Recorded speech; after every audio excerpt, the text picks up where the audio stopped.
Terganggu suara renovasi rumah, seorang pria di Pondok Indah todongkan pistol bak koboi ke kuli bangunan.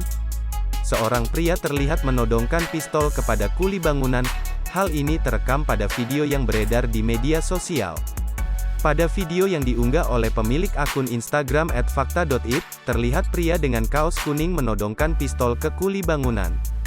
Pria tersebut terdengar marah-marah sambil menuding-nudingkan senjata tajam tersebut. Usut punya usut, ternyata pria yang menodongkan pistol marah lantaran merasa terganggu dengan suara yang muncul akibat pekerjaan renovasi rumah. Kejadian tersebut terjadi di kawasan perumahan mewah Pondok Indah, Pondok Pinang, Kebayoran Lama, Jakarta Selatan pada Sabtu, tanggal 12 Februari tahun 2022, sekitar pukul 10.30 waktu Indonesia Barat.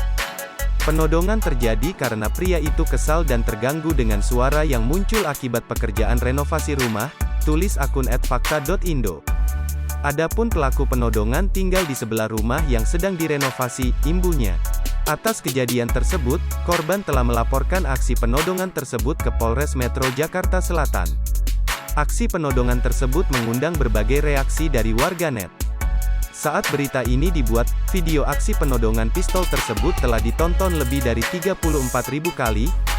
Polres Metro Jakarta Selatan melakukan penyelidikan terkait kasus penodongan benda mirip pistol terhadap seorang pekerja bangunan di kawasan perumahan elit Pondok Indah, Kebayoran Lama, Jakarta Selatan yang diduga terjadi pada Sabtu, tanggal 12 Februari tahun 2022, lalu.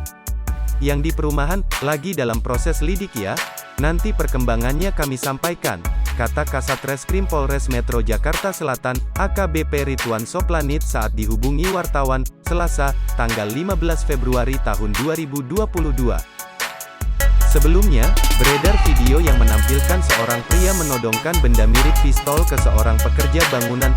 Rekaman video itu pun viral setelah diunggah akun Instagram @merekamjakarta.